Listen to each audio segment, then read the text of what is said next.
Dzień dobry. Z tej strony Paweł Jeżowski z Kremlinka Show i Maciek Kapitan Lisowski z kanału Kapitan Lisowski. Jak co tydzień zapraszamy na zestawienie informacji z Rosji, top 10 informacji z Rosji. Dzisiaj będzie oczywiście na temat tego, co się wydarzyło 2 dni temu. Natomiast na sam początek duże podziękowania dla Maćka, że spędza co tydzień ze mną czas, widzów, że również wspieracie zarówno kanał Maćka, jak i kanał Kremlinki. Dzięki temu macie dostęp do niezależnych, wiarygodnych często informacji, które trudno jest uzyskać w innych miejscach, szczególnie jeżeli chodzi o tematy rosyjskie. Dziękujemy i zapraszamy do komentowania, do wspierania obu kanałów. Jednocześnie chcemy przypomnieć, że niejednokrotnie sprawy, o których mówiliśmy miesiące temu, uznawane na początku za obrazoburcze i dziwne, wręcz dziwaczne, okazywały się w końcu docierać również do mediów głównego nurtu, które jednak już często zapominają powołać się na to, gdzie po raz pierwszy te informacje dostali.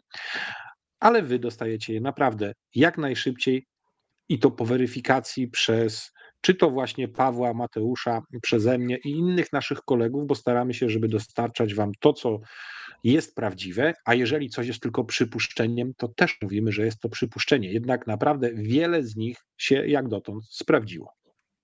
Słuchajcie, dzisiaj będzie dużo na temat rafinerii i cen benzyny, bo ten temat w ogóle nie istnieje w polskich mediach, a więc w zestawieniu kilka nawet punktów poświęconym właśnie rynkowi, temu głównie Spimexowi petersburskiemu. Powiemy, jak w tym momencie wyglądają ceny hurtowe benzyny.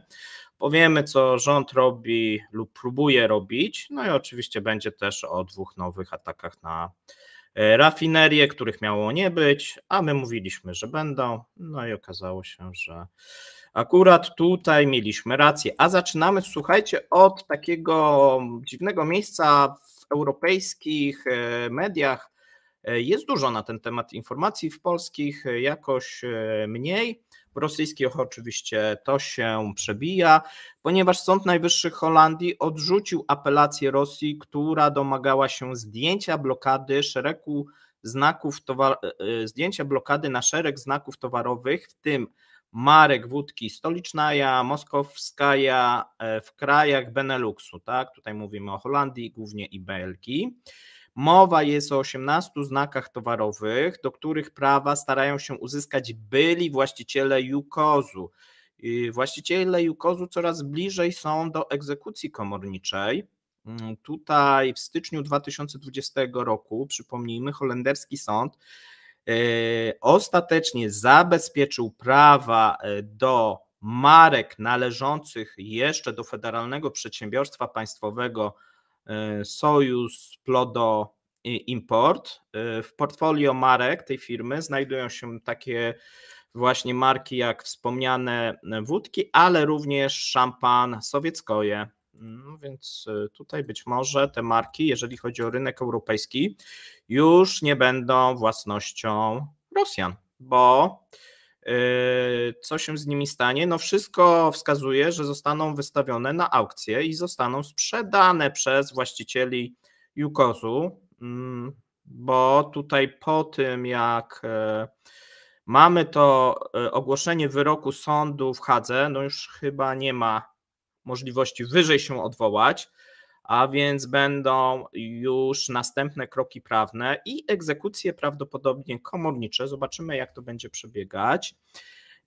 W komunikacie prasowym firmy reprezentującej, to jest taka agencja prawnicza, to jest firma, która reprezentuje interesy pozwanych w postępowaniu, wyjaśnia, że ta decyzja sądu pozwala byłym właścicielom Jukozu na wystawienie praw do sprzedaży w procesie egzekwowania ich wyroków arbitrażowych na ponad $50 miliardów odszkodowania. Tutaj być może te znaki tyle nie będą kosztować, natomiast no, część pewnie tych pieniędzy uda się odzyskać. Ta decyzja Sądu Najwyższego toruje drogę do sprzedaży aktywów Federacji Rosyjskiej na podstawie wyroków arbitrażowych. Te wyroki arbitrażowe, słuchajcie, z 2014 roku, czyli w Międzynarodowym Trybunale Arbitrażowym w Hadze, po 10-letnim procesie Trybunał przyznał byłym większościowym udziałowcom Jukosu ponad 50 miliardów dolarów za nielegalne wywłaszczenie firmy. Rosja wielokrotnie odwoływała się do tej decyzji, no i w sumie można powiedzieć po 20 latach coraz bliżej jesteśmy finału i coraz bliżej jesteśmy egzekucji komorniczej. No kwota niebagatelna, więc tutaj jeżeli chodzi o aktywa rosyjskie, to widzimy, że za moment będziemy mieli kolejkę, tak? Ukrainę, firmy energetyczne, firmy, które zostały wywłaszczone w Rosji, a teraz dochodzą byli właściciele Jukosa, którzy chyba są na początku tej kolejki, tak się wydaje, mając te wyroki już zasądzone na swoją korzyść. Pamiętajmy, że Jukos to firma, którą stworzył Michaił Chodorkowski, który już wyszedł z więzienia, ale wielu udziałowców to są właśnie zachodnie korporacje, i które postanowiły nie odpuścić tego, co można odzyskać w jakikolwiek sposób. A klimat jest w tej chwili bardzo, ale to bardzo pozytywny do tego, ponieważ mówimy o zatrzymanym majątku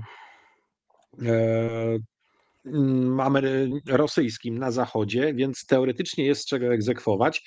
I chętnych na to, żeby skorzystać z tych zamrożonych kapitałów rosyjskich jest, jak widać, coraz więcej. A co niektórzy walczą o takie rzeczy już bardzo długo i przez to, że są bardziej zaawansowani w tą walkę, ich szanse też są racjonalnie większe. Tak, no widać, że będą te egzekucje, moim zdaniem, zobaczymy w tym, ewentualnie w przyszłym roku, ponieważ no, ta droga dla Rosji prawna zamyka się, a też, tak jak powiedziałeś, nie ma klimatu, jeżeli chodzi o Europę, do jakichś pozytywnych wyroków. Zobaczymy. Rosja pewnie będzie jeszcze próbowała jakoś walczyć, natomiast wydaje mi się, że tutaj jest skazana na porażkę, bo nie wiem, co za bardzo mogliby jeszcze zrobić. Natomiast mamy informację już z Moskwy. Bank Centralny utrzymał stopę procentową w nadziei na schłodzenie gospodarki i popytu. Mamy marcowe posiedzenie z 22 z piątku, gdzie Bank Rosji utrzymał główną stopę procentową na poziomie 16% w skali roku. No i tutaj to było zgodnie z przewidywaniami analityków i tego, co mówiliśmy na Kremlince, a więc nasze przewidywania tutaj się sprawdziły. Regulator, co czytamy w komunikacie, bo to jest ciekawe, regulator obawia się, na ile trwałe jest spowolnienie inflacji oraz spodziewa się najwcześniej obniżki stóp dopiero w drugiej połowie roku. Znaczy on sam to ustala, więc to tak znaczy, że sam zdecyduje o tej obniżce nie wcześniej niż pod koniec roku, więc dosyć długo te stopy się trzymają, chociaż może się okazać, że one jeszcze wzrosną, więc tutaj na razie mówimy o tym, że ta inflacja być może się zatrzymała, natomiast dane z marca, to sam bank centralny przyznaje, są mocno niepokojące, ponieważ widzimy znowuż zwiększenie inflacji, jeżeli chodzi o pierwszą połowę marca i czynniki proinflacyjne. No i tutaj się oczywiście wskazuje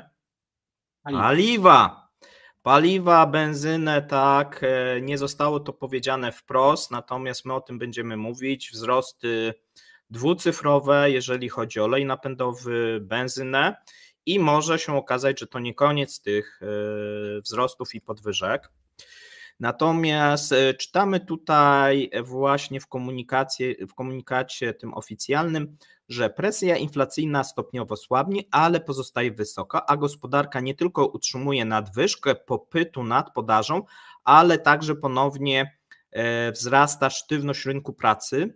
To jest istota tego, co się dzieje, co tłumaczy podjętą decyzję. Środki walki z przegrzaniem gospodarki według banku działają. Nie są potrzebne dodatkowe środki, ale nadal jest za wcześnie, aby obniżać stopę równolegle ze spadkiem inflacji. Znaczy tego spadku inflacji nie obserwujemy, moim zdaniem. I tutaj szefowa Banku Centralnego Elwira Nabiulina, tak jak i zastępca Zabotkin, oświadczyli na Radzie Dyrektorów, że szczyt obecnej inflacji został przekroczony jesienią 2023 według nich, a ten taki roczny zostanie minięty w drugim kwartale 2024. Czyli oni jak gdyby już zakładają, że do drugiego kwartału 2024, to należy tak czytać, nie ma mowy według nich i według tego, co im się wydaje, nie ma mowy o obniżaniu stopy procentowej, ponieważ odczyty te inflacyjne roczne będą rosły. No i wiesz, teraz... co ja tutaj bym zaryzykował? Opinię. Popatrz, Narodowy Bank Szwajcarii, świetnie spadła im inflacja. Czesi również obniżają stopy procentowe. Inflacja spada też rzeczywiście na Węgrzech, chociaż tam troszeczkę to sztucznie pewne rzeczy były wywołane, ale jednak tak. W Polsce na razie stopy procentowe utrzymane, ale za to wcześniej, przedwcześnie, pewnym na potrzeby polityczne trochę obniżano.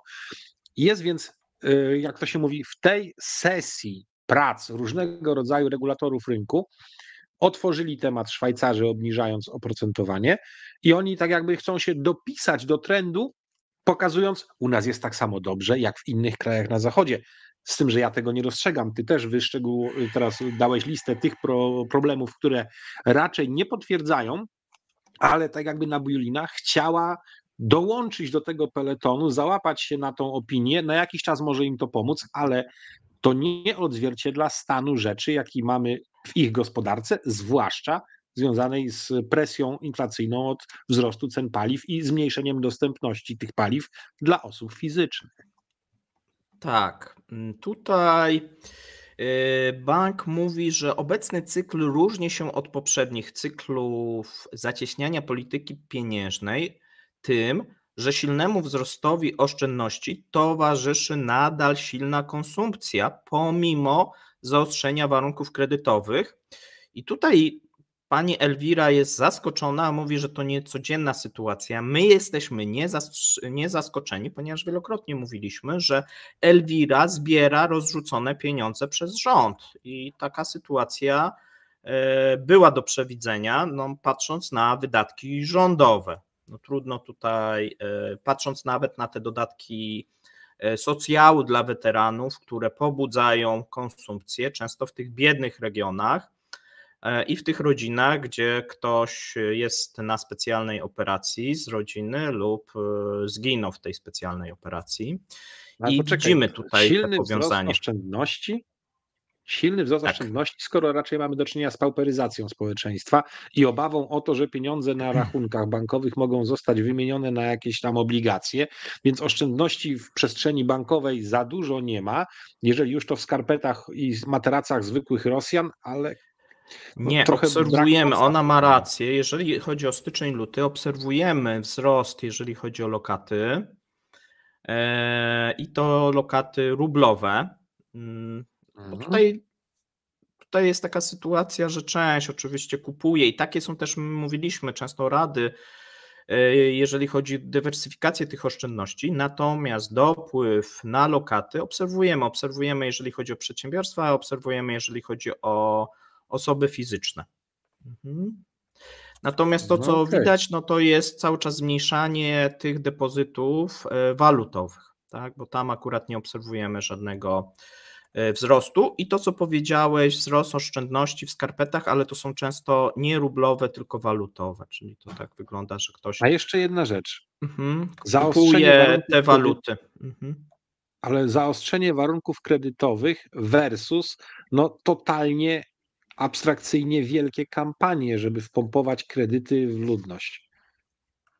Tu mi się w styczniu, w lutym obserwujemy po raz pierwszy, tu mamy takie, często opóźnienie, bo nawet jeżeli mamy teraz w marcu to spotkanie, no to mamy dane za styczeń w miarę pełne, za luty tylko częściowe, a więc bank centralny też z pewnym opóźnieniem widzi pewne rzeczy na rynku, natomiast widzimy spadek konsumpcji, tylko ten spadek konsumpcji jest wolniejszy niż bank centralny oczekiwał, znaczy niż w normalnej gospodarce, no właśnie ze względów na to, co robi rząd, tak, który cały czas pompuje dosyć duże pieniądze, jeżeli chodzi o wydatki te zbrojeniowe oraz wydatki socjalne, szczególnie jeżeli chodzi o osoby związane ze specjalną operacją. I teraz mamy taką sytuację, że ta konsumpcja zaczyna hamować, natomiast ona nie hamuje tak, jak bank centralny by oczekiwał, ponieważ w ostatniej ankiecie, kiedy kredytobiorcy byli pytani, czy zamierzają w 2024 zaciągnąć kredyt konsumpcyjny, to ponad połowa już odpowiada, że nie, ze względu na zbyt wysokie stopy procentowe, natomiast część nadal odpowiada, że będzie zaciągać, bo znowuż sytuacja w Rosji jest, mówiliśmy wielokrotnie, diametralnie inna. Ludzie zaciągają kredyty konsumpcyjne często i mini pożyczki, i mikropożyczki, żeby przeżyć. Tak? A więc tam sytuacja w tym momencie doszła do tego, że głównym tym czynnikiem, który powoduje, że ludzie zaciągają kredyty, szczególnie konsumpcyjne, jest potrzeba spłacenia już istniejących kredytów, tak? Ale wiesz co, na końcu mają taki wniosek dotyczący źródeł tejże inflacji, że głównym ryzykiem proinflacyjnym pozostaje wzrost niedoboru pracowników. Bezrobocie spadło w styczniu do 2,7. To czyli teraz tak, zaciągnięcie przez armię kolejnych setek tysięcy Rosjan z rynku pracy spowoduje co? Wzrost presji inflacyjnej, a na pewno będziemy mieli teraz do czynienia z kolejną, czy to falą, czy też nowym zjawiskiem, jeżeli chodzi o wielkość i powszechność mobilizacji w Rosji, bo potrzebują między 300 a 700 tysięcy ludzi. Tak. I ona tutaj zdecydowanie pokazuje, że specjalna operacja wojskowa, tudzież już wojna, jak mówi Pieskow, zdecydowanie będzie sprawiać kłopot rublowi. Tak, będziemy mówić przy pierwszym punkcie, to jak widać wszystko jest połączone, a więc 10 jest połączony z pierwszym, z konsekwencjami tego, co się wydarzyło ostatnio w Moskwie. Mówimy o hali widowiskowej, gdzie zginęli moskwiczanie. Natomiast tam jest obawa po tych wyborach, że nastąpi większa fala mobilizacyjna, prawdopodobnie nie trzeba kolejnej mobilizacji ogłaszać, po prostu zaczną być mobilizowane osoby z regionów tych miejskich, które do tej pory często były oszczędzane. I o tym się mówi szeroko, krążą różnego rodzaju filmiki w internecie. Ten strach wśród Rosjan, rosyjskich młodych mężczyzn jest bardzo duży. Wszyscy są chyba o tym przekonani.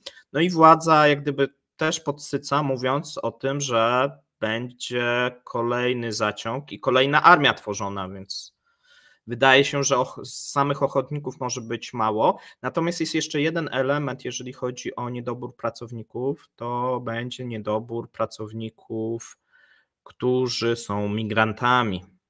I o tym będziemy mówić sobie też w punkcie pierwszym. I to jest o wiele jeszcze większe zagrożenie niż ci, którzy będą brani do wojska. A my sobie przejdziemy, słuchajcie, do miejsca 8. Na miejscu 8 lawinowo rośnie sprzedaż w darknecie i o tym informowaliśmy na tygodniu. Tutaj troszeczkę mamy więcej informacji. Rosyjskie firmy stały się bardzo aktywne w sprzedaży w darknecie. W 2023 w segmencie Shadow ulokowano, tak jak mówiliśmy, prawie 2000 podmiotów prawnych, to jest o 42% więcej niż do roku i można powiedzieć, że to jest segment, który bardzo dynamicznie rośnie, tak, jeżeli chodzi o konflikt, czyli od 2022 roku liczba oszustw, przestępstw rośnie, można powiedzieć lawinowo. Firmy, które są w tym segmencie i działają, mają się bardzo dobrze i się mocno rozwijają. Najczęściej takie firmy, słuchajcie, są tworzone dla nielegalnego prania pieniędzy, ataków na łańcuchy dostaw, a także wykorzystywania w scenariuszach fałszywego partnerstwa. Eksperci odnotowują spadek zainteresowania firmami Fly by Night, ponieważ oszustwa z ich udziałem są łatwe do wykrycia. Dawno zarejestrowane podmioty prawne stały się bardziej aktywne w pozyskiwaniu ich w darknecie. Z reguły organom podatkowym trudno jest śledzić takie transakcje. Tutaj mamy wypowiedzi różnego rodzaju rosyjskich ekspertów. No i są podane różnego rodzaju przykłady takich schematów, tak, czyli że tworzone są firmy fikcyjne, budowlane, które budują jakieś biorą udział w jakichś przetargach nawet rządowych czy regionalnych. Tutaj wskazuje się na firmę, która współpracowała przy budowie z Moskiewskim Komitetem Architektury, miała budować mosty, tak, 400 milionów wyciągnęła, no i takich przykładów, 400 milionów rubli, takich przykładów jest dużo więcej. Potem się okazało, że właścicielem był 80-letni emeryt, który nigdy w Moskwie nie był, no i tak możemy sobie tam dalej doczytywać, jak te oszustwa mniej więcej wyglądały. Firma często jest przejmowana, potem przez legalną firmę, te pieniądze są gdzieś wypłacane, potem znowuż jest jakaś zmiana, tak, no i ten łańcuszek gdzieś jest tutaj tworzony. Analitycy grupy Solar, która zajmuje się analizą tych cyberprzestępstw, znaleźli, słuchajcie, 13 000 reklam świadczenia nielegalnych usług w kanałach darknetowych i na Telegramie. Więc no tak, nie dość, że no to jeszcze muszą się reklamować, tak? Tak, a więc tych reklam troszeczkę jest. Największą popularnością cieszą się oferty sprzedaży kont, dostępu do banków internetowych i usługi penetracji danych, jak i również rekrutacji. A więc są firmy, które zajmują się rekrutacją też pracowników tych. Czyli mamy takie firmy rekrutujące do przestępstw. Czyli jak chciałbyś być przestępcą, no to zgłaszasz się do takiej firmy i ona rekrutuje ci zarówno osoby, które są słupami, czy zajmują się aktywnie zbieraniem na przykład haraczy, no różnego rodzaju tam pewnie są jakieś stanowiska, ja akurat tutaj nie jestem biegły, ale można sobie podobno wyszukać tak różnego rodzaju i ogłosić się i oni ci znajdą. No to powiem, że do tego doszło. Rozwój cywilizacyjny w Rosji potrafi zaskakiwać.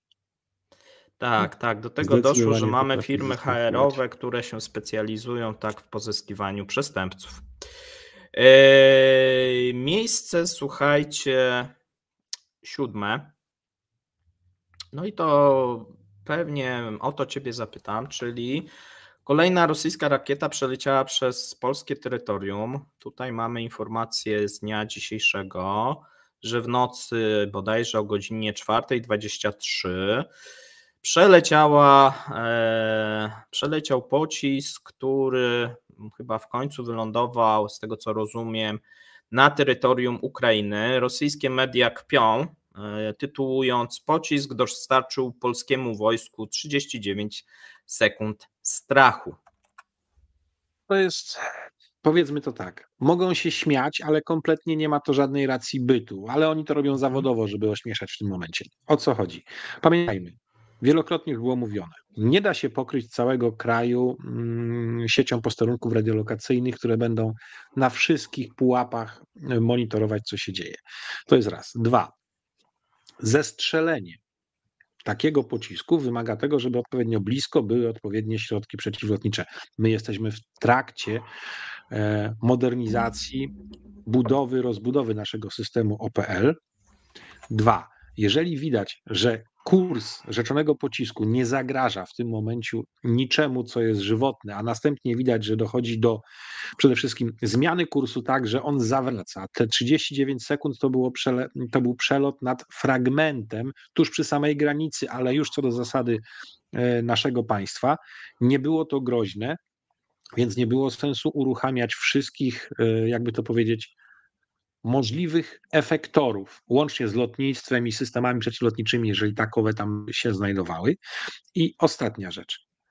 Strzelanie do czegoś takiego w warunkach pokojowych, bo u nas mamy przecież pokój, nie mamy żadnej wojny ani operacji specjalnej, powoduje, że generowane są dwie rzeczy. Po pierwsze, szczątki rakiety, która ma zwalczyć tą rakietę, która wtargnęła w naszą przestrzeń powietrzną, a dwa, szczątki tej właśnie zniszczonej, mam nadzieję, docelowo rakiety, no jeszcze nawet nie przeciwnika, tylko generalnie rzecz biorąc intruza. Wszystko to może generować, zwłaszcza nad gęściej zaludnionymi terytoriami, szkody zarówno w mieniu, jak i przede wszystkim szkody, możliwe straty w ludziach. Więc decyzja o zastosowaniu takich środków nie jest decyzją łatwą i należy być racjonalnym. I tu to, że nie reagowano bardzo bojowo na ten 39-sekundowy przelot, który nie mógł, sądząc z tego, jakie są dane dotyczące trajektorii lotu, nie mógł mieć szkodliwych skutków dla żadnej polskiej infrastruktury, było racjonalne. Niech się Rosjanie śmieją, proszę was bardzo, natomiast my i tak kompleksowo, sukcesywnie rozbudowujemy nasz system monitoringu, wykrywania i docelowego zwalczania.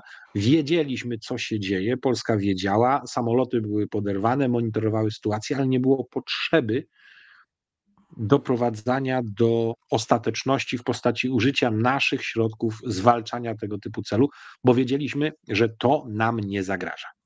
I niech się Rosjanie śmieją, proszę was bardzo. My się możemy śmiać z tego, że Putin został ostrzeżony jeszcze przed wyborami o ryzyku ataku terrorystycznego w Moskwie, zlekceważył to, 19 marca wyśmiał i powiedział, że to jest próba szantażu względem Rosji, a następnie 22 musi ogłaszać żałobę narodową, bo do zamachu terrorystycznego doszło. Niech się skupią na sobie. No dobrze, to przejdziemy, słuchajcie, do następnego punktu. Następny punkt dotyczy Indii, a dokładnie tego, że Indie nie chcą przyjmować tankowców objętych sankcjami. Chodzi tutaj o operatora największego na świecie kompleksu rafineryjnego, czyli indyjski koncern Reliance Industries, który przestał kupować rosyjską ropę dostarczoną tankowcami Sovcom Młot z powodu amerykańskich sankcji. Tutaj mamy wypowiedź ze strony firmy. Wolimy, aby rafinerie nie dostarczały ropy naftowej na statkach objętych sankcjami ze względu na nasze interesy polityczne i handlowe, a także sankcje amerykańskie, tak mówią Hindusi. Zakaz pogłębia problemy eksportu ropy naftowej, z którymi boryka się obecnie Rosja. W szczególności przedsiębiorstwa mogą mieć trudności ze znalezieniem tankowców do transportu. Sytuację komplikują problemy z pobieraniem również płatności za dostawy spowodowane już przestrzeganymi sankcjami bankowymi i obostrzeniami. Rynek indyjski jest niezwykle ważny, słuchajcie, dla Rosji. W ciągu niespełna 2 lat eksport rosyjskiej ropy do Indii wzrósł z 0 do około 8-9 milionów ton miesięcznie. Dostawy w 2023 wyniosły 92 miliony ton, co zrekompensowało 80% utraconego eksportu do Unii Europejskiej, tak się szacuje. Według Międzynarodowej Agencji Energetycznej popyt na ropę naftową w Indiach będzie cały czas rósł i to szybciej niż w jakimkolwiek kraju. Do 2030 wzrośnie tak mniej więcej 6,5 miliona baryłek, takie są prognozy. W tym samym czasie globalny wzrost wyniesie połowę. No zobaczymy, czy połowę, bo cały czas on jest obniżany. Natomiast według Eurostatu w pierwszych 9 miesiącach 2023 Unia Europejska zaimportowała z Indii prawie 8 milionów ton produktów naftowych, czyli 2,5 raza więcej. No i tutaj Unia Europejska jest jednym z tych krajów, który aktywnie importuje te paliwa z Indii. Liderem zwiększania wolumenu jest Chorwacja, 13-krotny wzrost, 75 milionów euro, Łotwa, 100-krotny wzrost, no ale to jest 1,5 miliona euro, no i Niemcy, 18-krotny wzrost, 554 miliony euro. No i tu oczywiście Rosjanie sugerują, że to będzie jakaś kara dla Europy, bo te paliwa będą droższe, jak nie będą produkowane z rosyjskiej ropy. To nie jest tak do końca prawda, dlatego że ta ropa, która dociera do indyjskich portów, często w tym momencie jest zbliżona do ceny ropy arabskiej. Ona jest oczywiście tańsza, ale można z niej mniej wyprodukować, i o tym Rosjanie zapominają wspomnieć, mniej wyprodukować produktów, no bo tam jest więcej siarki, ona jest cięższa, a więc jeżeli chodzi o te frakcje, no to będziemy mieli więcej tych ciężkich frakcji, no i trzeba stosować też droższy cracking, tak, żeby rozbijać, tak, czy tam reforming, żeby przekształcać i rozbijać te cięższe węglowodory. Natomiast sytuacja Rosjan może niepokoić. Dlaczego? Dlatego, że Rosjanie, mówiliśmy swego czasu, potrzebują zwiększyć eksport ropy surowej ze względu na następny punkt, czyli ataki dronowe na rosyjskie rafinerie, bo okazuje się, że no i są tu różne szacunki, my podajemy tak 900 000 milion, nie będzie co zrobić, przynajmniej czasowo, z taką ilością ropy naftowej. Czyli ale albo trzeba zmniejszyć. Tak, mówimy o baryłkach, tak. Czyli albo trzeba będzie zmniejszyć,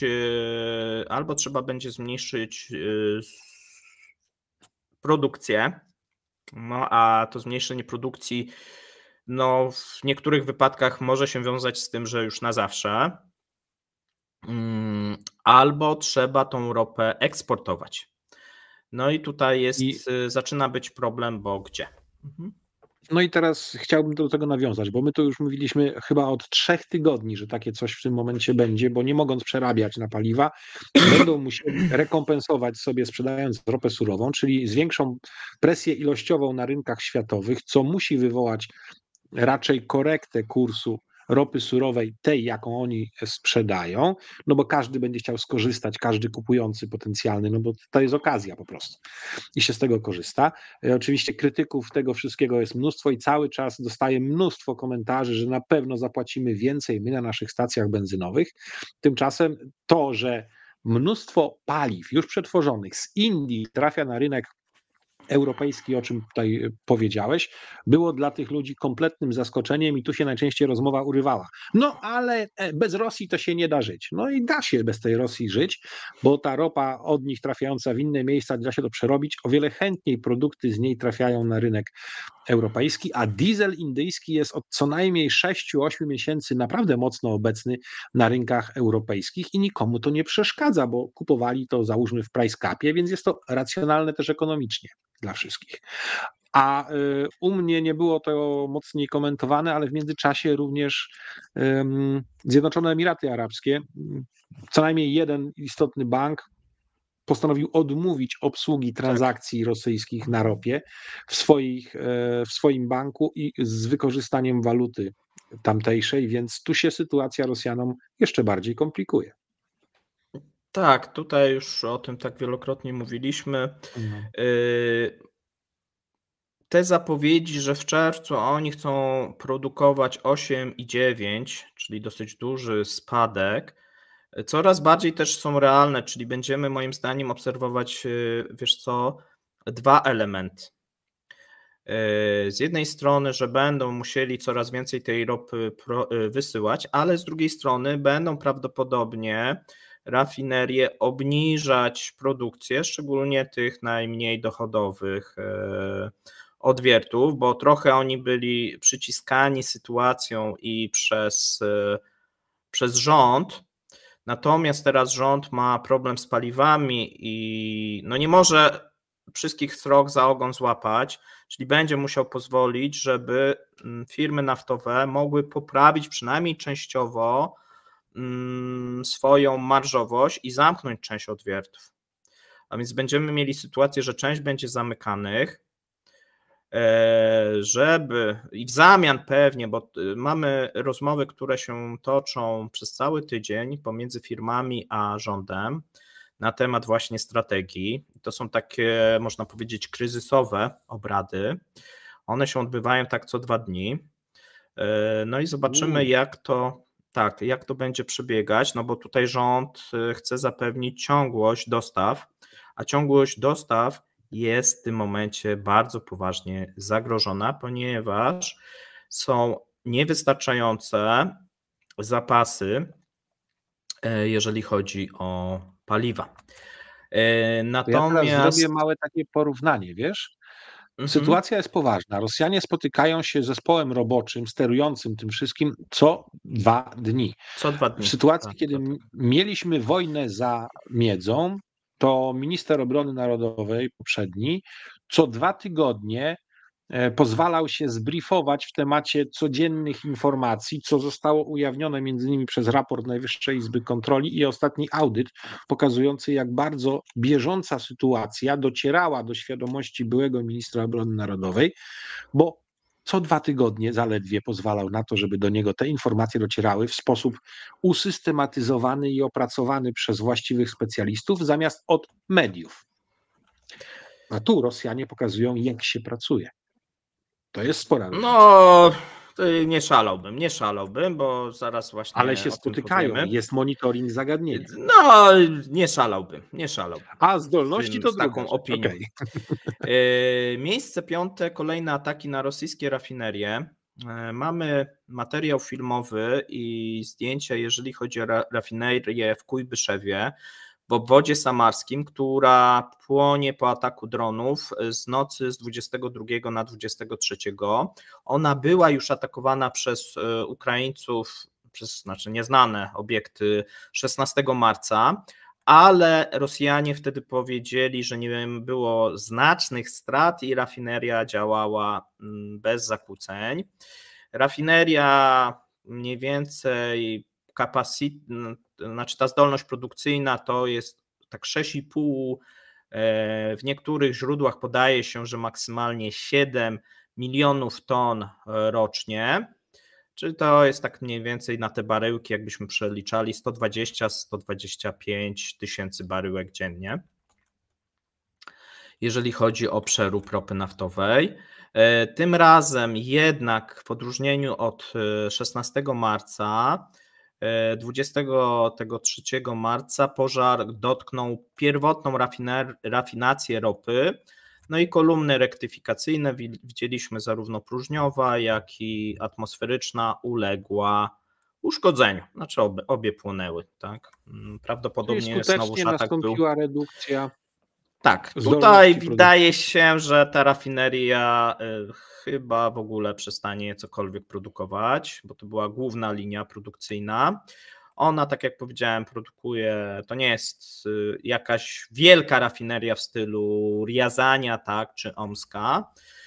Natomiast jeżeli chodzi o ten obszar, bardzo istotna, szczególnie jeżeli chodzi o lokalny rynek, dlatego że mamy w okolicy 3 rafinerie, tak? Mamy rafinerię Kujbyszew, Syzran, która uległa awarii i przestała w ogóle też działać, i Nowokujbyszewsk. I tam w Nowokujbyszewsku był atak 16 marca, płonęła, teraz też coś płonęło, tam są 2 albo 3 linie do rafinacji ropy.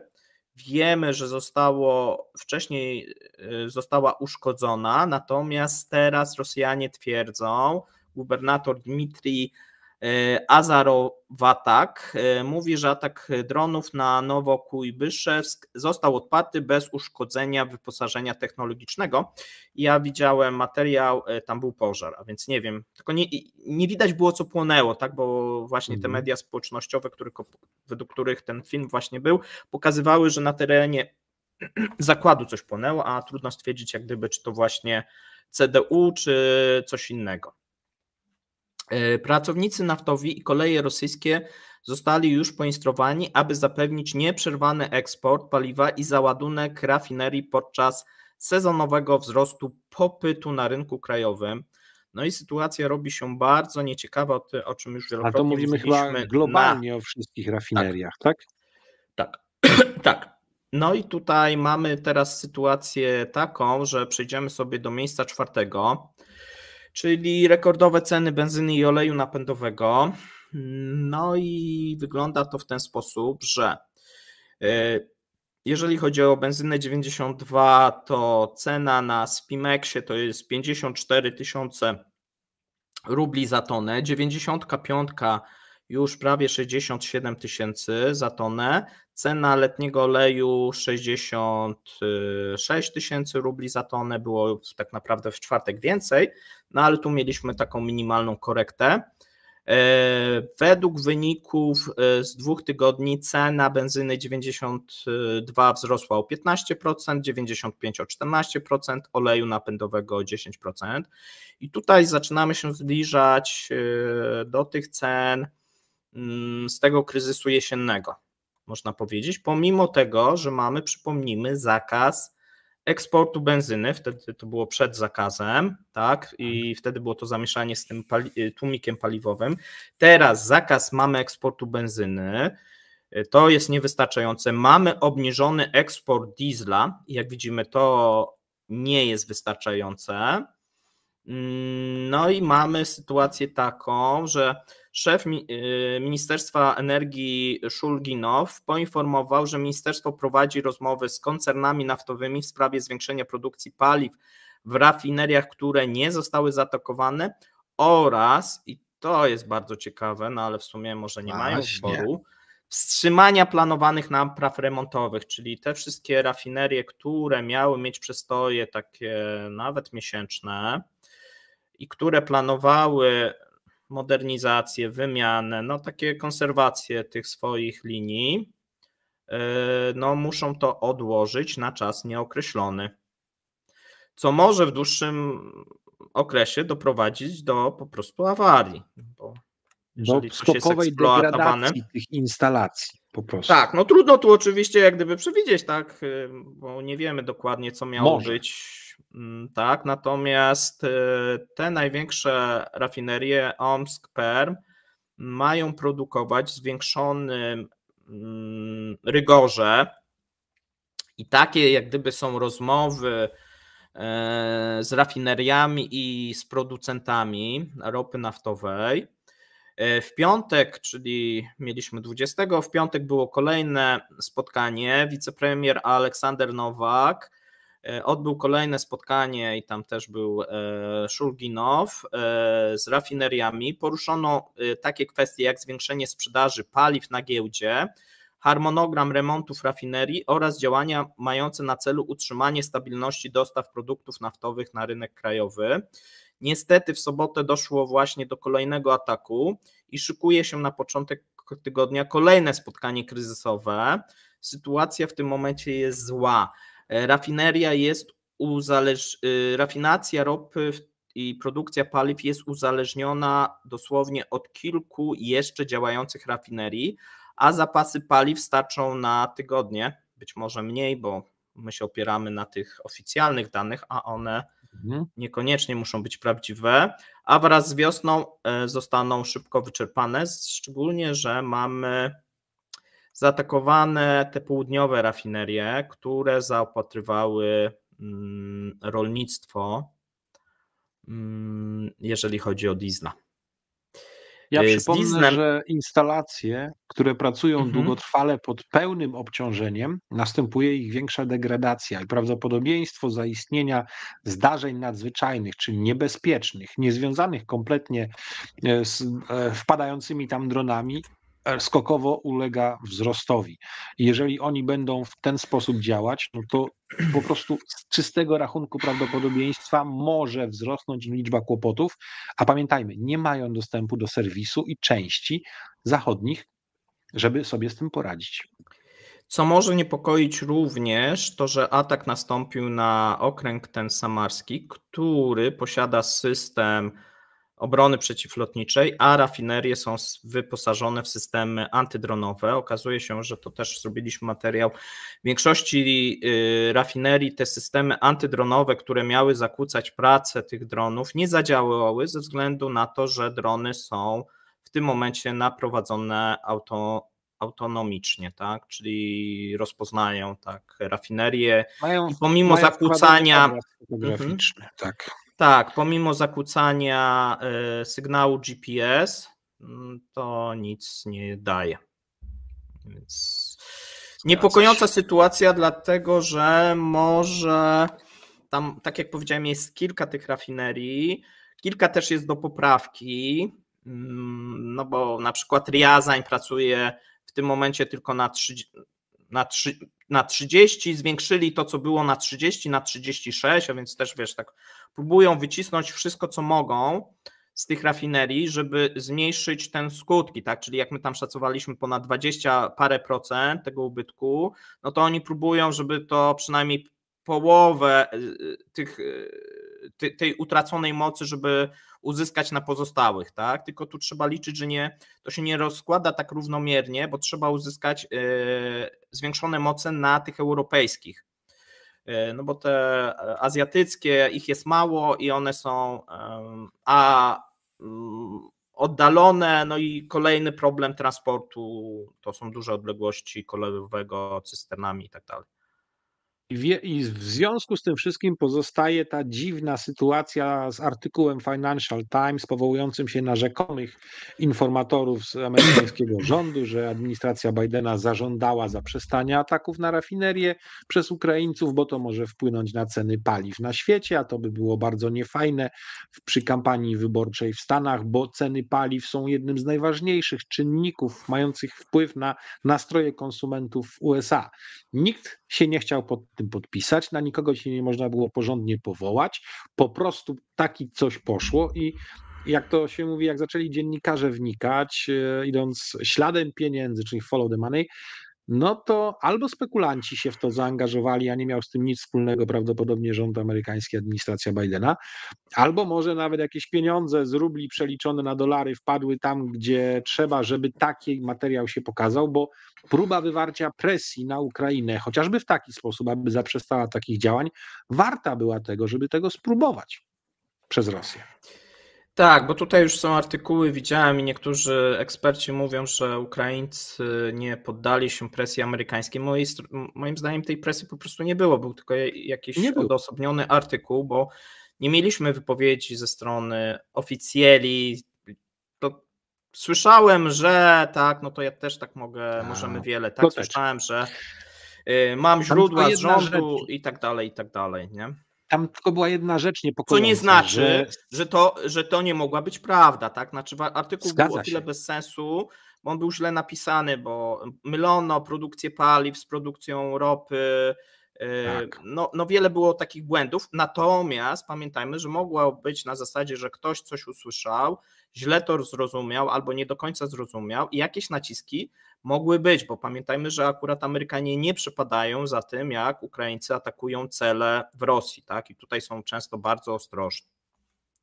Ale jedna rzecz była taka, która niestety uprawdopodobniała ten artykuł i to była niespodziewana wizyta Sullivana, który prosto z Arabii Saudyjskiej poleciał do Kijowa. I to się zgrało w czasie z tym artykułem. Chyba nie był to przypadek, ktoś dokładnie wiedział, kiedy będzie chciał taki artykuł wypuścić. Natomiast obie strony zdementowały tego typu pogłoski, a atak ten świeży na Nowokujbyszewsk pokazuje, że Ukraina zdecydowanie nie ma nic. Nie wnikając, czy jakieś podstawy ktoś miał, moim zdaniem nie. Rezultat jest taki, że Ukraińcy nadal atakują cele w Rosji i nadal idzie im to dobrze, tak? Tu byśmy się... I jeszcze wiesz, tutaj też powoływano się, bo była ta przerwa, nie? I skoro przerwa, to znaczy, że faktycznie zadziałało. No, przerwy będą, tak? No, moim zdaniem nie ma takiej możliwości, żeby i takich, znaczy ta strona ukraińska nie ma takich możliwości, żeby codziennie były ataki, tak? Tak samo jak strona rosyjska też nie ma możliwości, żeby atakować infrastrukturę krytyczną codziennie, bo jakby miała, no to by to już zrobiła, a widzimy, że jak gdyby teraz strony okładają się, bo mamy teraz dzisiaj atak na Sewastopol, wcześniej były te ataki na ukraińską infrastrukturę krytyczną skuteczne, trzeba też sobie powiedzieć, natomiast ten atak na Sewastopol też skuteczny, chociaż oczywiście nie o takiej skali jak te rosyjskie ataki. No tam I jeszcze co? Miejsce... być może coś więcej ucierpiało niż tylko stanowiska dowodzenia floty oraz główne stacje łączności, jakaś jednostka piechoty morskiej, 810 Brygada. Pogłoski nawet o jakimś kolejnym uszkodzonym okręcie, tu jeszcze na razie nie potwierdzone, ale co najmniej 20 skutecznych eksplozji zostało zanotowanych tej nocy na Krymie. Tak, skład paliw też uległ spaleniu jeden. Tak. No więc te składy paliw to taki łatwy cel. One często ulegają spaleniu, to jakieś pewnie punkty tutaj Ukraińcy sobie za to przyznają, natomiast oczywiście no, rafinerie są o wiele ważniejszym celem. A my sobie przejdziemy do miejsca trzeciego. Miejsce trzecie zatytułowane System hali widowiskowej Krokus pomógł ochronić ludzi i zatrzymać terrorystów. Tak dowiadujemy się, słuchajcie, od właściciela Krokusa, pana Araza Agawarowa, powiązanego w sumie ze służbami specjalnymi. To też ciekawa w ogóle postać i w sumie ta hala też ciekawe miejsce. Hala, w której ćwiczono, przypomnij mi, rok czy 2 lata temu? W 2022 dokładnie ćwiczono tego typu sytuacje, czyli wejście jakiegoś komanda terrorystycznego, działania kontrterrorystyczne, zakładnicze i tak dalej. Wszystko przećwiczone, budynek super do tego przygotowany.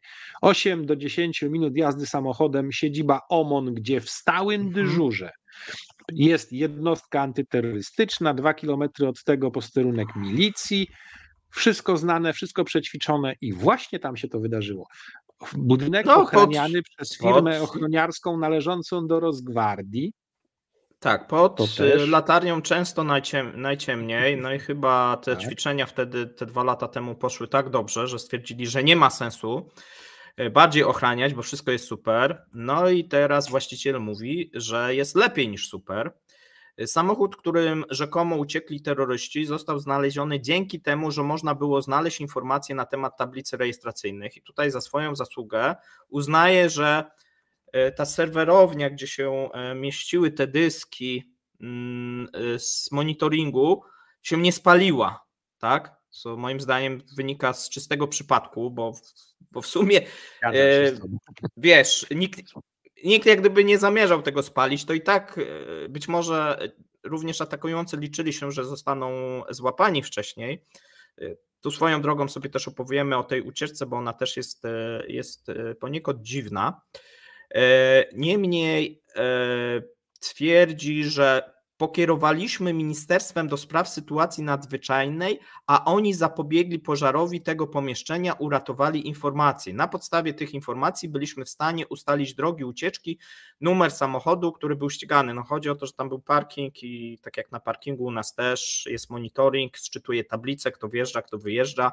No i ten zapis się udało faktycznie uzyskać i te tablice udało się uzyskać, tak? No ale na tym chyba ta rola pana Agawarowa się kończy. Mówi dalej, przestępcy, którzy w piątek 22 marca zorganizowali atak, uciekli samochodem Renault Symbol, znaleziono ich w pobliżu wsi Hudson, rejon Karczewski, no o tym już informowaliśmy. I według tutaj właściciela, jeżeli chodzi o terrorystów, nie chcieli zabijać dużej ilości ludzi, chcieli, żeby ludzie spalili się żywcem na hali, bo równolegle ze strzelaniną wszystko było zalane substancjami palnymi, naftą, benzyną, tak mówi Agawarow. Według niego na sali koncertowej w ogóle absolutnie wszystko spłonęło. Jeśli wejdziesz do tej sali, nawet nie uwierzysz, że ktoś mógł z niej wyjść żywy.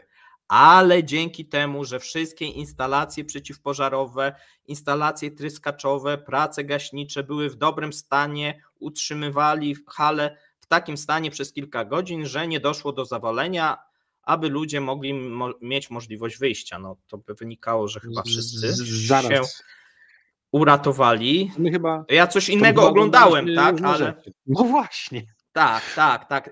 To jak... Ale to jest też ciekawe, że to wiesz, jest publikowane w głównych mediach, bo to jest artykuł i na Komsomolskiej, i na Izwiestii. Ma możliwość tak naprawdę powiedzenia, że on jest bohaterem i uratował. Zapowiedział już odbudowę hali, czyli tego domu ratuszu kulturalnego, gdzie właśnie była ta hala widowiskowa.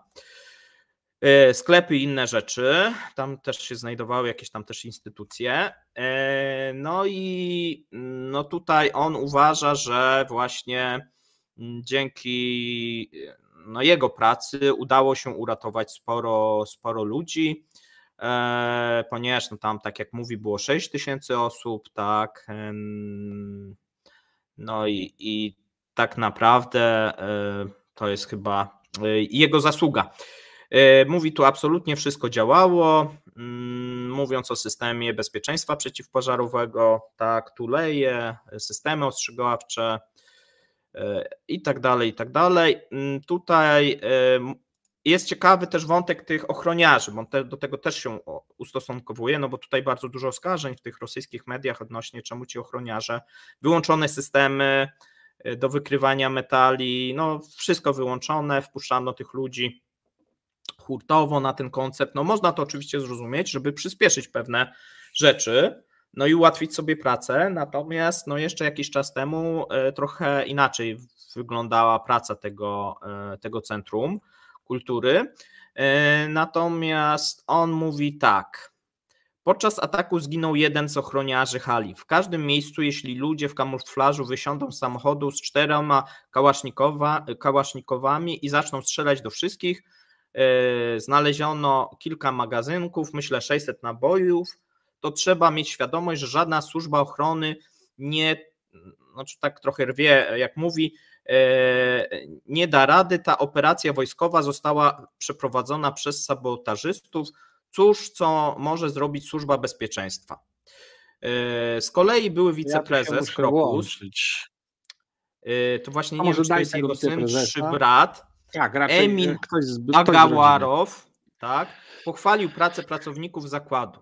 Fakt, że pracownicy bezpieczeństwa mogli to zrobić, to było po to, żeby pomóc ludziom w ewakuacji, pokazywać ludziom wyjścia przeciwpożarowe, pomagali, wynosili zarówno rannych, jak i zabitych, aby nie pozostali pod gruzami. Moja osobista ocena jest najwyższa.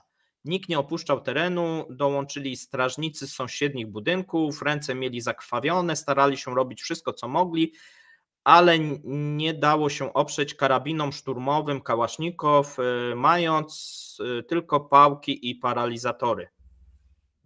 No i teraz ja się muszę tu akurat włączyć, ostatnie zdanie, prawda, bo mieli tylko pałki i paralizatory.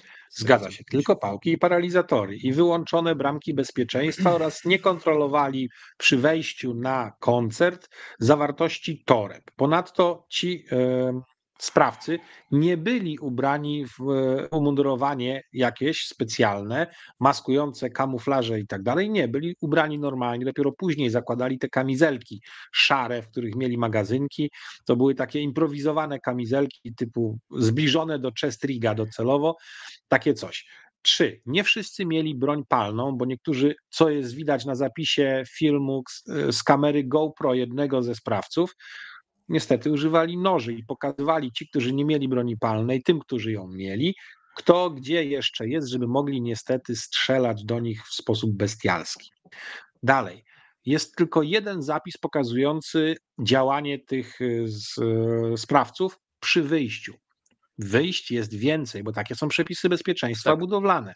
I wszystkie one były niestety wyjścia bezpieczeństwa zamknięte, więc jeżeli to jest coś, co pomogło ochronić ludzi, którzy przebywali w tym budynku, to ja gratuluję właścicielowi bardzo. Ponadto, jakim cudem, skoro nie weszli z parteru na wyższe kondygnacje sprawcy, doszło do pożaru, który sięgnął aż dachu, który stanął w takich płomieniach, że ostatecznie zapadł się, czyli ogień trawił przez co najmniej 2 godziny konstrukcję i doszło do przełamania, jak to się mówi, bariery odporności stali i uległo to wszystko zawaleniu. Coś tutaj zdecydowanie mocno nie gra, tak jakby niezależnie powstał pożar wysoko na dachu od działań sprawców na dole. Tu, czy kiedykolwiek jakieś śledztwo to wyjaśni, nie jestem pewien, ale wygląda to dziwnie. Teraz tak. Oni uzyskali informacje o tym dosyć szybko, ponieważ cały czas dostęp z zewnątrz do telewizji przemysłowej był, się okazało. I informacje o tym, kto, jak i czym się pojawił, mieli. A jednak cały czas Straż Pożarna versus Służby Bezpieczeństwa, czyli OMON, licytowali się, kto i kiedy może, a kto nie może wejść do budynku. Straż Pożarna czekała, aż OMON wejdzie i oczyści budynek z zamachowców, a już było wiadomo, że ich tam w środku nie ma, podczas gdy OMON twierdził, że czeka na to, aż Straż Pożarna ugasi pożar, żeby nie wchodzili, robiąc tam szkód. I największa ilość strat w ludziach, w tym zabitych oraz rannych, to jest efekt nie samego bezpośredniego strzału, tylko tego, co się wiąże z tym zaczadzenie i tragiczne skutki tego pożaru.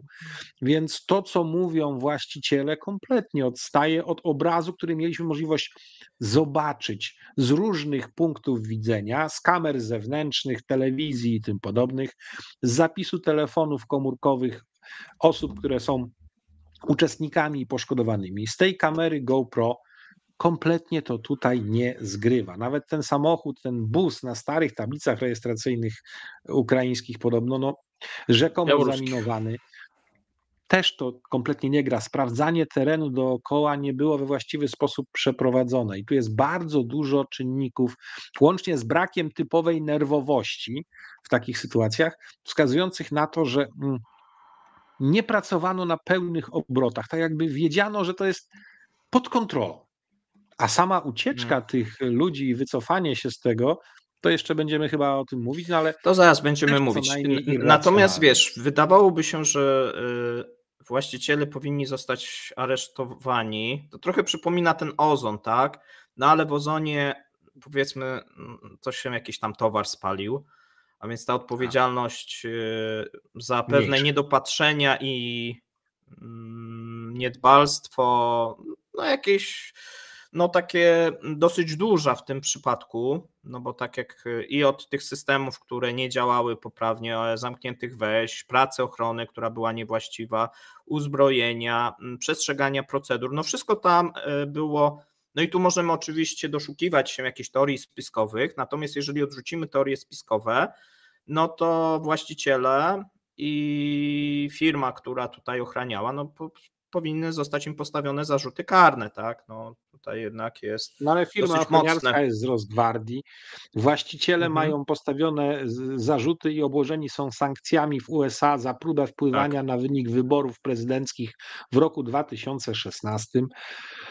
No i wiesz, i w Rosji zamiast ich aresztować, no to daje im się możliwość wypowiadania w prasie i tworzenia fikcyjnego obrazu, że wszystko było super. No jest to mocno też krytykowane, powiedzmy na rosyjskim Telegramie, bo w mediach to właśnie nie, bo nie ma takiej możliwości.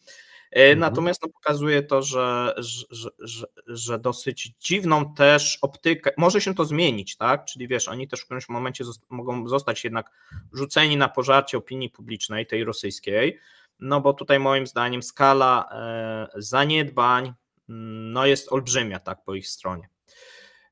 Nie ulega moim zdaniem wątpliwości. Mówimy o tym ostrzeżeniu amerykańskiej ambasady przekazanym formalnie. A to jest, wiesz, to jest następna rzecz i w to akurat nie wierzę, żeby tu ktoś odpowiedział, tak oficjalnie przynajmniej. Znaczy... Zgadza się. No zwłaszcza po tym, jak Putin 19 wyśmiał to wszystko, mówiąc, że to jest próba szantażu na Rosji i sytuacja bardzo źle mu się zestarzała, tak? Tak, teraz przejdziemy do miejsca drugiego, czyli tej informacji i tego, co się pojawiło wczoraj, dzisiaj, w nocy, już w sumie nie wiem. Czyli w sumie wczoraj się zaczęło i to od początku był trop, który był rozwijany, czyli że za całym zamachem stoi grupa terrorystyczna, państwo islamskie, ISIS, które potwierdziło swój udział w zdarzeniach, publikując szokujący, można powiedzieć, film nakręcony, tak jak już wspominałeś, kamerką Pro. Jeżeli ktoś chce oglądać takie drastyczne sceny, to są one chyba na Twitterze i na Telegramach, można obejrzeć ten film. Są jakoś nie polecam. Niestety. Nie polecam. Dużo takich brutalnych scen morderstw.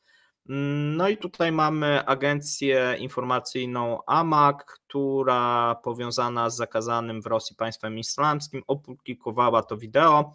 No i tu widzimy właśnie takie ciała z tych cywilów oraz widzimy, no właśnie tutaj jest potwierdzenie tego, że zamach o podłożu islamskich, bo są wykrzykiwane hasła religijne, zwycięstwie nad niewiernymi, mówią po arabsku, a więc nie potwierdzają się te pierwsze doniesienia, jakoby terroryści nie głosili jakichś arabskich haseł. To wszystko przypomina ten sposób działania, bez wątpliwości moim zdaniem atak terrorystyczny w wykonaniu właśnie radykalnych ugrupowań islamskich.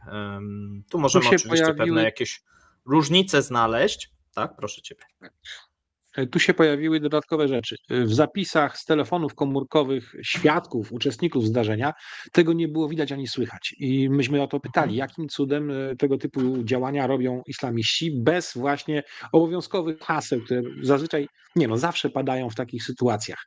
I dopiero ten zapis tej kamery GoPro pokazuje to, czego przedtem nie mogliśmy znaleźć. Czyli oni tego nie robili na tyle głośno, żeby to wszyscy widzieli i słyszeli.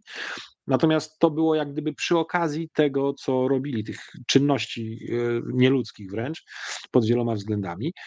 I w końcu to jest. Są zapisy tego, co przed samą akcją robili, są tożsame ubrania, natomiast nie do końca, jak to się mówi, biomechanika poruszania się ludzi pasuje do obrazu tego, kto był w środku, a tego, kto był na zapisie ekipy sprzed akcji. Są informacje o tym, kiedy oni się pojawili, kiedy mieli okazję się poznać. To już profesor Daniel Beczkowski o tym też mówił. Nie było możliwości przygotowania jakiejś konkretnej współpracy pomiędzy nimi. Tu jest wiele wątpliwości i całość tego wszystkiego to ja odsyłam do vloga, gdzie wczoraj nagraliśmy live'a z profesorem Boczkowskim i z profesorem Chochowskim, analizując to wszystko i tam jest to mocno rozbudowane. Dwugodzinny materiał analityczny w tym zakresie, tutaj nie będziemy tego wrzucać, ale bardzo wiele sugeruje, że co najmniej świadomość pewnych rzeczy i pewien nawet nadzór mógł być wykonywany przez rosyjskie służby nad tą komórką państwa islamskiego, która pozostała po tym, jak 6 marca przed wyborami ogłosiło FSB sukces w postaci rozbicia komórki ISIS w Moskwie, która chciała przeprowadzić atak na synagogę. I to, co z niej pozostało, właśnie dokonało tego ataku. Pytanie, czy zostało, bo byli tak zarąbiaści w tym, co robią, że udało im się uniknąć aresztowań, a cała sytuacja tego zamachu pokazuje, że absolutnie czempionami intelektu nie byli, czy też pozostawiono celowo tego typu okrojoną co do sił i zasobów ludzkich i intelektualnych ekipę i nadzorowano to, co oni zrobią, żeby dobrze wykorzystać to dla swoich potrzeb, ale sytuacja wymknęła się spod kontroli, bo to jest wysoce prawdopodobne. Nie mówię, że jest tak na pewno, ale jest to prawdopodobne. Odsyłam do materiału na kanale Kapitan Lisowski. Tak, tutaj jeszcze jest opublikowane w sieciach społecznościowych przemówienie szejka Muhammada Solehi Purdilla, jego postać jest uznawana w Tadżykistanie za ekstremistyczną. No i tu część jak gdyby też, nie wiem, ekspertów, może ekspertów to za duże słowo, ale część komentatorów twierdziła, że to nie może być ugrupowanie radykalne, bo w sumie oni przeciwnikiem ich nie jest Rosja. No i tu mogę powiedzieć, że akurat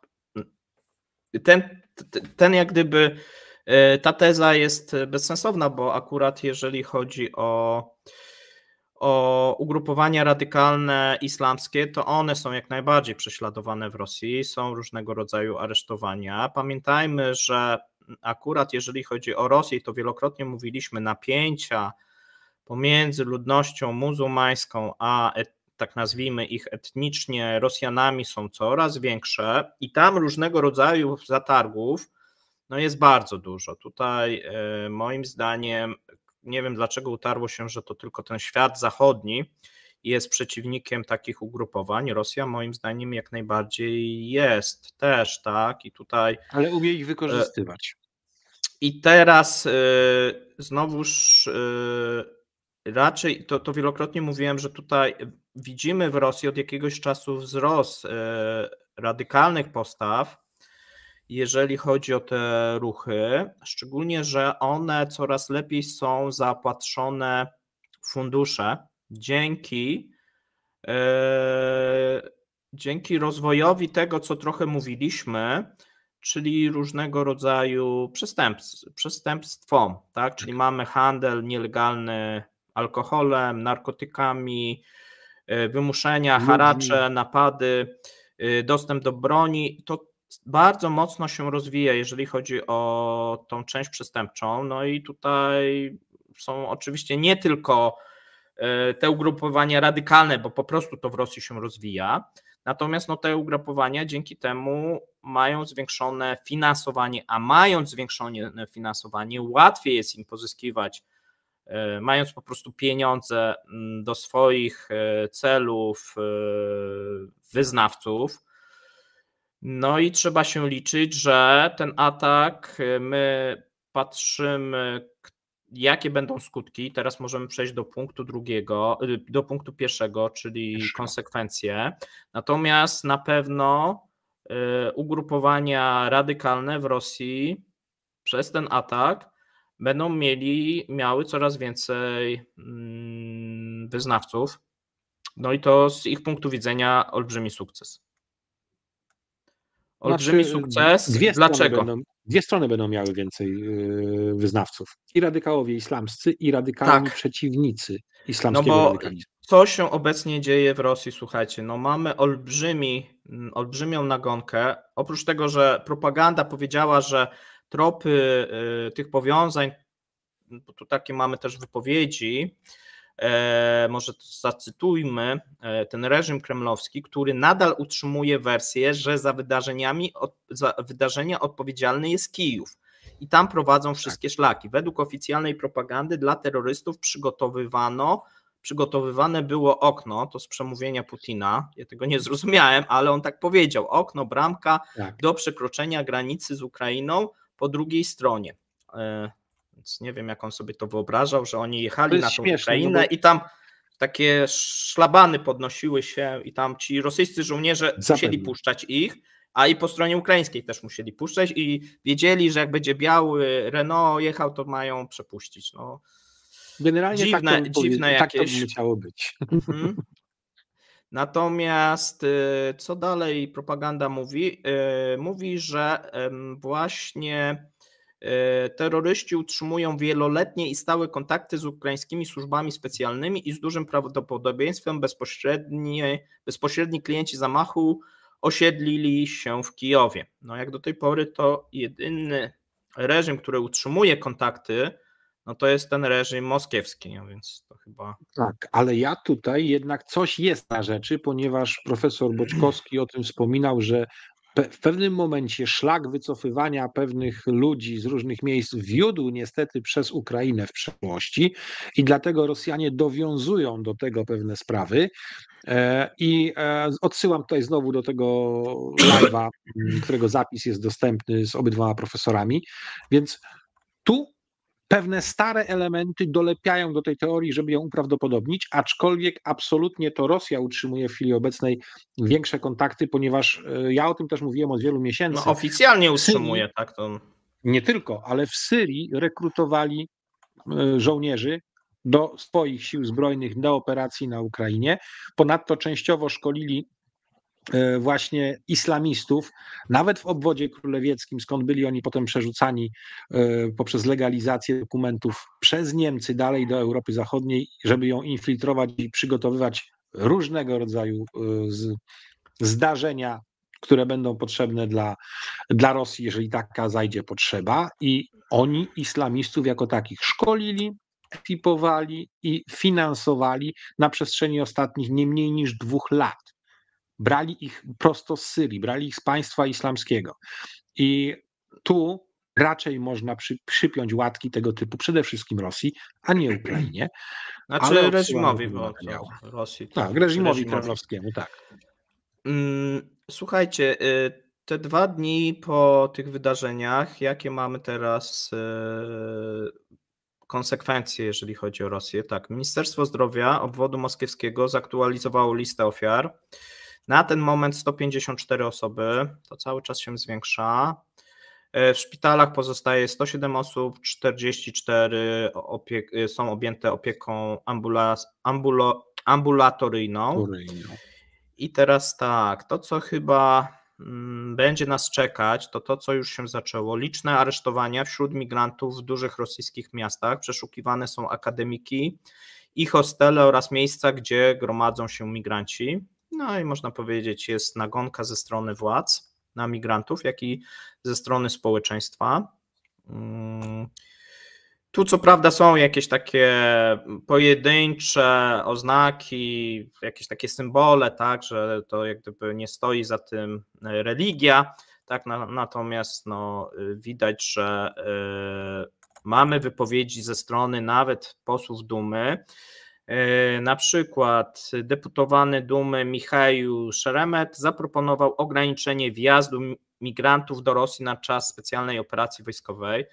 Oprócz tego, że próbuje się Ukrainie przypiąć gdzieś tam tą łatkę, no to ta łatka już jest na pewno przypięta migrantom, no bo tutaj zostali aresztowani. Pytanie, czy to ci, no bo tego też nie wiemy, czy aresztowani, którzy tak byli, szybko? Tak, nie wiemy, tak, po prostu nie wiemy, być może ci, być może inni, tutaj jest wiele znaków zapytania, też sposób ich, nie wiadomo chyba też kto ich aresztował, złapał, bo też są różne wersje, od tego, że to Białorusini, po kadyrowców, no różne jakieś tutaj pojawiają się takie, wydaje mi się, nie do końca wiarygodne też informacje. No, nawet jeżeli zostali złapani wszyscy, bo tutaj też jest podejrzenie, że A, nie zostali złapani wszyscy, B, że być może to, co widzieliśmy, to była też maskirowka, a gdzieś mamy, jednak udało się uciec tym głównym terrorystom, tak? Więc my tego nie wiemy. Natomiast są liczne aresztowania, duża nagonka, jeżeli chodzi o przybyszów z Kaukazu i Azji Centralnej. No i tu zaczyna się problem, co będzie pożywką dla tych ugrupowań radykalnych, no bo nastroje antyislamskie, nastroje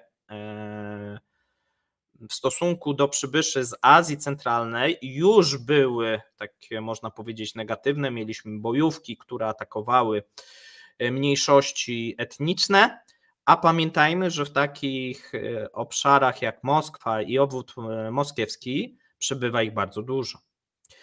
Tam są setki tysięcy i gdyby się ci uciekający z tego kroku z City Hall chcieli ukryć, to prędzej znaleźliby wsparcie i ukrycie właśnie, przepraszam, wśród tych migrantów ekonomicznych mieszkających w tamtym rejonie, niż uciekać na kierunek granicy białoruskiej lub ukraińskiej. A już tym bardziej na Kaukaz powinni uciekać, bo tam wyznawcy by ich tym bardziej wsparli. Tak, a więc tutaj będzie na pewno następowała radykalizacja, tak jak ty powiedziałeś, po obu stronach, no bo to jest gdzieś w takiej sytuacji naturalne. Niestety władza albo, dobra, nie wiem, władza w tym momencie podgrzewa jeszcze tą atmosferę, co może doprowadzić w przyszłości do kolejnych tego typu sytuacji. No bo mamy z jednej strony bardzo dużą niechęć, z drugiej strony no, osoby, które wcześniej nie były radykalne, zaczną się radykalizować też po tej stronie muzułmańskiej, tak? A więc będziemy mieli tutaj taki... I będzie łatwiej pozyskiwać tych migrantów, tak, do różnego rodzaju akcji. ale to jest w miarę niestety, w miarę naturalne, mając jako podłoże właśnie kwestie etniczne i kwestie religijne. Natomiast to, że za każdym jednak razem i z każdej strony propaganda rosyjska próbuje na końcu tego wszystkiego pokazać Ukrainę, w jasny sposób pokazuje, że oni chcą doprowadzić do konsolidacji społeczeństwa całkowicie przeciwko Ukrainie. Z niewolnika nie ma pracownika, a z niewolnika nie ma też dobrego mobika. Kiedy tam teraz trafią na drodze dalszej, rozwiniętej, rozwijającej się mobilizacji, setki tysięcy ludzi zdecydowanie bardziej zmotywowanych tym, że chodzi o zemstę za taki zamach, bo za tym właśnie na koniec stała Ukraina, pomimo tego, że USA w jasny sposób powiedziały, nie, na pewno nie było w tym udziału Ukrainy, ISIS też udowadnia, że to nie było dzieło Ukrainy i to mocno burzy retorykę przedstawianą przez Rosjan, począwszy od Miedwiediewa, kończąc na samym Putinie, to jednak będzie to wykorzystane do tego, żeby wokół Putina zrobić jedność wszystkich obywateli rosyjskich, pokazać im jasny cel, zmobilizować ich bardziej do większego wysiłku, większej ofiarności i żeby byli bardziej odporni na niedogodności życia codziennego i żeby nie zabrakło chętnych do rosyjskiej armii. A oni szukają teraz między 300 a 700 tysięcy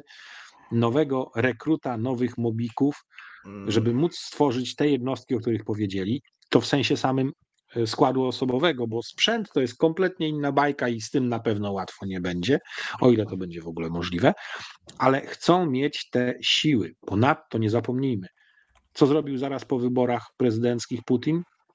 Spotkanie z szefostwem FSB i mówi, potrzeba was więcej, potrzeba was, żebyście byli w większej liczbie miejsc, większej waszej czujności, a nawet część jednostek FSB będzie militaryzowana, więc powstają jednocześnie w Rosji.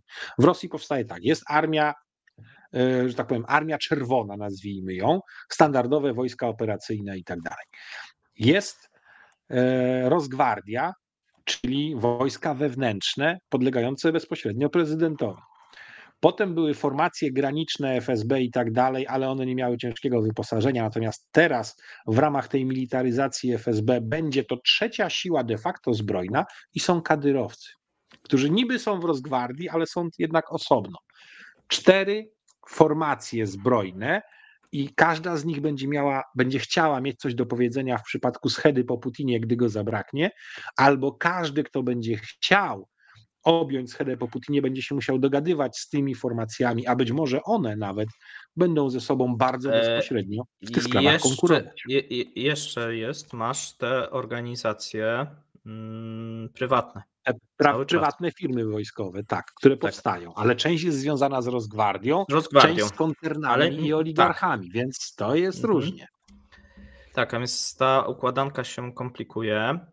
Natomiast tu, co zwróciłeś uwagę, wiele rosyjskich mediów nadal, bo taka narracja była na początku i są nadal próby podważenia informacji, że za atakiem stoi organizacja islamska, wskazując inne kierunki. Tutaj się wskazuje RDK i SBU najczęściej, że to była robota i to jest właśnie fałszywa flaga, ale nie, że fałszywa flaga i że sam reżim, tylko że fałszywa flaga i tak naprawdę Ukraińcy, tudzież RDK, stoi się tam, mówi, że oni uzbrojenie mieli właśnie od RDK i tak dalej, i tak dalej. Różnego rodzaju takie informacje próbuje się co jakiś czas i takie artykuły i takie informacje też na Telegramie próbuje się puszczać. A więc chodzi o to, żeby w społeczeństwie była taka informacja, że być może to za tym stoją właśnie przybysze z Azji, być może jakiś radykałowie, ale pewnie zostali opłaceni przez tutaj Ukraińców, tudzież przez RDK powiązane z Ukrainą, tudzież przez USA i tak dalej, i tak dalej. Tak się ta wypowiedź tego sprzedać. Zatrzymanego koło Briańska, jednego z prawdopodobnych sprawców, że został wynajęty przez Telegram i dostał za to pieniądze, czyli to mało mające wspólnego z pojęciem terrorysty i ideowca, wskazuje jedno, można dowolnie wybrać to i skąd mógł aktywować przez Telegram i to można, tak jak ja tam zrobiłem swego czasu wcześniej listę tych największych wrogów według rosyjskiej propagandy. I można wymieniać wtedy sobie super, że Amerykanie, że Ukraińcy, że Gruzini, niestety... że Ormianie. i tak dalej. Można tu multiplikować, kogo wskażą na wroga, ale to daje im jedno. Zgodnie z doktryną obronną, skoro naruszono żywotne interesy Rosji, to mogą sobie w tym momencie oni uzurpować prawo do działań odwetowych. Na przykład, gdzie w Azji Centralnej, gdzie bardzo chcieliby odzyskać bezpośredni nadzór nad surowcami naturalnymi, które tam są, mają tam swoje diaspory rosyjskie, mówimy o Kazachstanie, Tadżykistanie i tak dalej. Strefa Kaukazu, która trochę wymyka im się z rąk, bo Azerbejdżan ma wsparcie tureckie, Armenia wymyka się z rąk, Gruzja jeszcze nie wie, co zrobić, ale też chciałaby ciążyć ku Zachodowi. Litwa, Łotwa, Estonia, duże diaspory rosyjskie, a oni się absolutnie nie uginają pod presją rosyjską i na tych wszystkich kierunkach dostają kreowany przez siebie pretekst do różnego rodzaju działań. Więc to też na pewno będzie przez nich wykorzystywane. Tak, oni teraz, myślę, że też będzie kilka dni takiego współczucia, tak, bo widzimy tak, że tam flagi są opuszczone, papież modli się za Rosjan, tak. I tutaj trzeba przypomnieć 2002 rok. Biesłan i Dubrowka odwróciły całkowicie sympatię świata od walczących o niepodległość Iczkerii, czyli powiedzmy Czeczenii, bojowników. W ciągu miesiąca uległo odwróceniu wszystko. I tego samego motywu próbują teraz Rosjanie, żeby odwrócić sympatię, wskazując na to, że winni na koniec to są właśnie Ukraińcy i Ukraina i ich służby, żeby tą sympatię świata od Ukrainy odwrócić. Chociaż nie ma to żadnego uzasadnienia w faktach. Tak, tutaj raczej bym widział, że to się raczej nie uda. Te kondolencje, współczucie, myślę, że po tygodniu już minie. To trochę też widzieliśmy też sytuację, no ponieważ Rosjanie prowadzą wojnę, będą informacje o właśnie aresztowaniach, pogromach, bardzo sposób też, bo mówiłeś, co dalej też będzie, no pewnie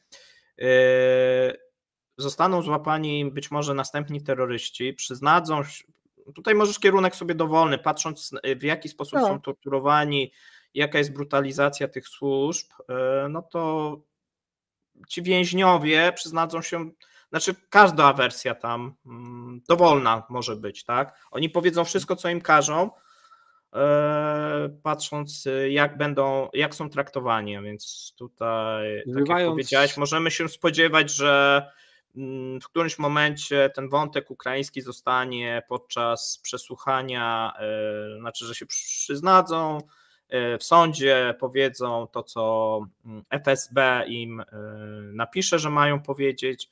No raczej takiego motywu bym się tutaj spodziewał. Ja parafrazuję krótką treść jednej z książek Wiktora Suworowa. Podam tylko jeden przykład. Z pilnikiem na zębach jeszcze nikt nie kłamał. Tak, no a nikt się nie będzie o to obruszał. Tak, też bardzo brutalne. Tak. Oko, ucho, tak, różne tam rzeczy. Nie będziemy o tym mówić. Natomiast co jeszcze może nas czekać? No, wydaje się, że reżim, niezależnie kto stał za tym, tak już jak mówiliśmy we wczorajszym programie na Kremlince, no będzie chciał wykorzystać sytuację, tak? Nawet jeżeli to jest porażka w tym momencie służb, która nie wykryła tego, no będzie chciał wykorzystać do swoich tych bieżących celów, tak? Czyli właśnie, żeby osłabić pomoc Ukrainie, tak, czyli tej prowadzonej specjalnej operacji. Na ten moment wydaje się, że nie będzie ogłoszonej wojny, no bo tutaj też takie były, że ogłoszą wojnę i tutaj będziemy mieli jeszcze większą eskalację. Natomiast raczej angażowanie społeczeństwa, gromadzenie się pod flagą, no i też, bo tu często pytacie się, jak to możliwe, że Rosjanie chcą powołać 300-700 tysięcy dodatkowo ludzi, ich gospodarka nie wytrzyma. Reżim się nie przejmuje. Tu jest bardzo takie proste. Od tego jest Miszustin, tak, Oreszkin, Nabiulina i inni, oni mają tak robić, żeby było dobrze, a my robimy swoje. I takie jest mniej więcej podejście władz do tych rzeczy gospodarczo-ekonomicznych. Dopóki to nie zatrzyma specjalnej operacji, czyli nie wiem, problemy z paliwami byłyby tak potężne, że powodowałyby jakieś protesty, tudzież, no nie wiem, co musiałoby się wydarzyć, żeby władza nagle stwierdziła, że musimy coś zmienić, jeżeli chodzi o specjalną operację. Tak? Natomiast te problemy oczywiście gospodarcze będą się pogłębiać, no bo nawet teraz ta radykalizacja na osi przybysze, migranci, etniczni Rosjanie, no będzie prowadzić do tego, że tych migrantów po prostu będzie mniej, a rynek pracy ich rynek pracy potrzebuje. Ich potrzebuje. Ja jeszcze dostrzegam jedno ryzyko. Kompletne przejęcie kontroli nad przestrzenią informacyjną w internecie, czyli być może będzie przejęcie wszystkiego, jeżeli chodzi o kontrolę nad Telegramem jako takim, bo bardzo niewygodne to było w ostatnim czasie to, co się działo na Telegramie, to jest raz. Dwa, poziom inwigilacji społeczeństwa wzrośnie do poziomu niespotykanego od czasów Związku Radzieckiego, a tak samo system donosów i wzajemnego donoszenia na siebie ulegnie rozbudowie, a wraz z rozbudową służb bezpieczeństwa będzie miało to jak najbardziej podatny grunt. Tak, aparat terroru będzie tutaj zwiększany. No jeżeli chodzi o, no bo tak zawsze było w Rosji, że po takich wydarzeniach to się ten terror zwiększał. No widzimy, Duma Państwowa chce przywracać karę śmierci, tak, no są takie różne, że teraz radykalizujemy te wszystkie rzeczy, co akurat teoretycznie jest niemożliwe, no bo konstytucja nie pozwala, no ale to się zmieni konstytucję, tudzież nikt się nie będzie przejmował konstytucją i się wprowadzi tak tą karę śmierci. A więc zaostrzenie walki z jakąkolwiek opozycją, z przejawami wolności wśród obywateli, wolnej prasy, no to wszystko jak gdyby będzie coraz się bardziej radykalizować po stronie reżimu i ten reżim będzie coraz bardziej się też utwardzał i też jeżeli chodzi o te stosunki z Zachodem, one będą coraz bardziej radykalne, tak, że tak bym tak powiedział. Zgadza się. Więc i tutaj nacjonalizacja majątków i innych rzeczy może następować. Tak, tutaj dzisiaj wyczerpaliśmy przygotowany materiał. Było mocno blisko kwestii czystego bezpieczeństwa, nie takiego ekonomicznego, ale tego bezpieczeństwa rozumianego bardzo dosłownie. Konsekwencje tego zamachu będziemy mogli obserwować i rozwój tych konsekwencji w najbliższych tygodniach i miesiącach. Konsolidacja władzy w Rosji na pewno będzie postępowała, a to oznacza, że złapanie mocniej społeczeństwa i biznesu w karby przez władzę jest w stanie wydłużyć nawet stan agonalny, gdyby rzeczywiście aż do takiego stanu doprowadzono rosyjską gospodarkę. A to jest wszystko niebezpieczne. Ja ze swej strony dziękuję Maćku za spędzone 1,5 godziny. Dziękuję widzowie, Wzajemnie. że byliście z nami. Zapraszamy na nasze materiały i życzymy udanego wieczoru, udanej niedzieli. Trzymajcie się ciepło. Życzymy Cześć. jak najbardziej udanego weekendu. Do usłyszenia, do zobaczenia. Cześć.